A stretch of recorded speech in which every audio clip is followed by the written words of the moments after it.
Bismillahirrahmanirrahim. Assalamualaikum warahmatullahi wabarakatuh. Di video kali ini saya akan menjelaskan analisis hubungan, yaitu ada kovarian dan korelasi dengan menggunakan software SPSS.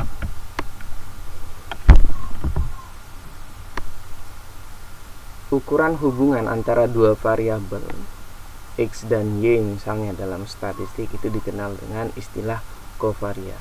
Jadi ukuran hubungan ini kedua variabelnya itu masih menggunakan skala ukuran aslinya.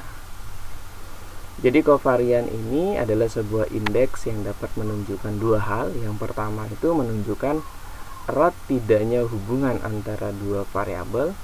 Jika nilai kovarian yang diperoleh sama dengan 0, maka tidak ada saling keterkaitan antara variabel X dan variabel Y, atau nggak ada hubungannya.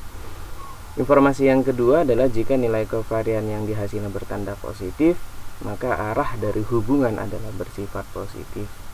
Artinya apa? Jika nilai X-nya besar, maka nilai Y-nya juga besar. Jika nilai kovarian yang dihasilkan bertanda negatif, maka arah dari hubungan adalah bersifat negatif.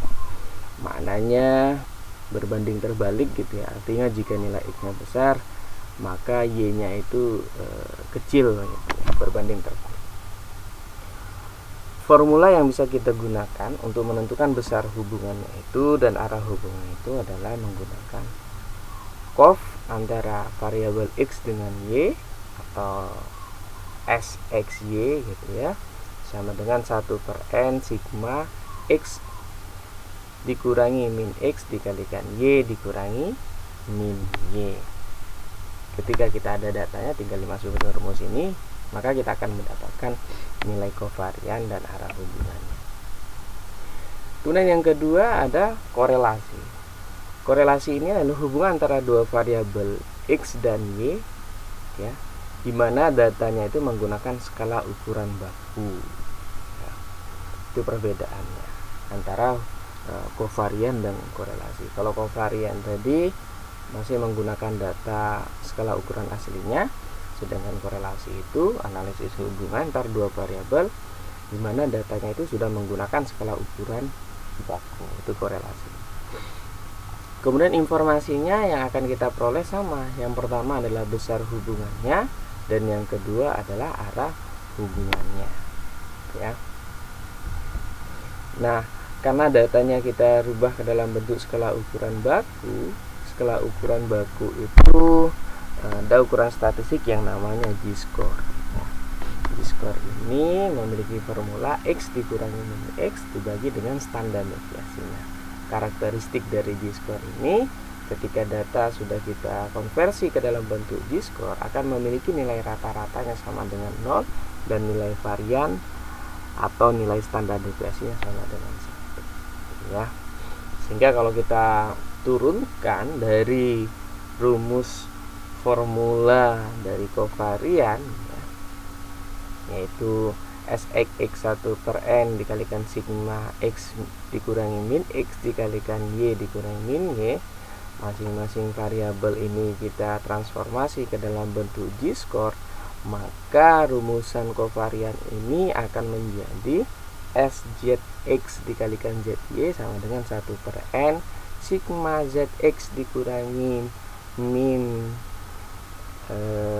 dikurangi dari min Z dari nilai rata-rata X nya dikalikan dengan ZY dikurangi dengan nilai rata-rata dari min Y nya ya. Kemudian bisa kita sederhanakan karena nilai rata-rata dari Z-score itu adalah 0 ya, sehingga rumusnya menjadi 1/n sigma ZX dikalikan ZY. Inilah rumus atau formula untuk analisis korelasi yang menggunakan satuan ukuran baku. Nah, rumus ini disebutkan dengan rumus product moment atau korelasi parasit. Ada jenis-jenis korelasi berdasarkan satuan atau berdasarkan skala pengukurannya atau jenis datanya. Yang pertama itu ada korelasi eta. Korelasi eta ini korelasi hubungan antara variabel yang skalanya itu interval dengan skalanya yang satunya nominal. Yang kedua, ada korelasi Jaspen. Korelasi Jaspen ini hubungan antar variabel, di mana yang variabel yang pertama itu skalanya interval dan variabel yang kedua itu skalanya ordinal. Kemudian jenis yang ketiga ada korelasi Spearman dan korelasi Kendall-Tau. Ini adalah korelasi antar dua buah variabel, di mana kedua-duanya itu variabelnya adalah ordinal. Ya. Kemudian yang keempat ada uji statistik atau korelasi, kita menggunakan koefisien kontingensi chi-square ketika kita ingin menganalisis hubungan kedua variabelnya itu dalam bentuk skala nominal gitu. Nah, contoh kasus, ada variabel yang pertama tekanan kerja dan variabel yang kedua depresi gitu ya. Ini datanya. Bagaimana cara pengolahannya dalam analisis statistik menggunakan software SPSS. Oke, saya buka SPSS-nya. Nah, ini data yang sudah saya masukkan ke software SPSS. Ada data tekanan kerja dan ada depresi. Karena skala pengukurannya ini menggunakan merupakan skala rasio, sehingga analisis korelasinya menggunakan korelasi produk momen atau korelasi Spearman. Percent. Ya. Tahapannya adalah analyze, kemudian pilih correlate, bivariate, ya, hubungan antara dua variabel. Bivariate. Kedua datanya kita blok, masukkan ke kotak variabel, ya. Nah, di sini tinggal dipilih sesuai dengan skala pengukuran tadi. Karena tekanan kerja dan depresi merupakan rasio, sehingga kita pilih, kita checklist, ya, sudah terchecklist di sini korelasi percent. Tetapi kalau misalkan ordinal bisa kita pilih Kendall-Tau dan Spearman. Gitu ya. Sudah, tinggal klik OK. Tinggal kita tunggu outputnya. Nah, ini output dari analisis hubungan atau korelasi, ya. Di sini korelasi antara tekanan kerja dan depresi itu nilainya 0,659. Ya. Secara statistik ini 0,038, di bawah 0,05. Berarti analisisnya korelasi ini atau hubungannya ini secara statistik signifikan. Kalau ditanya berapa besar hubungannya, sebesar 0,659. Kemudian kalau ditanya arah hubungannya, lihat hasilnya positif.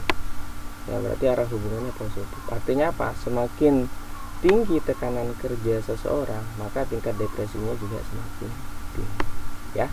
Karena kalau korelasi dengan dirinya sendiri, tekanan kerja dengan tekanan kerja itu nilainya 1 ya, depresi dengan depresi itu nilai. Maka nilai korelasi itu karena datanya dalam bentuk skala ukuran baku, rentangnya ya dari nilai korelasi maksimalnya 1, minimalnya 0, ya. Atau diperpanjang lagi kalau arah hubungannya negatif, -1 sampai positif 1. Ya, demikian penjelasan analisis korelasi menggunakan software SPSS. Semoga bermanfaat. Assalamualaikum warahmatullahi wabarakatuh.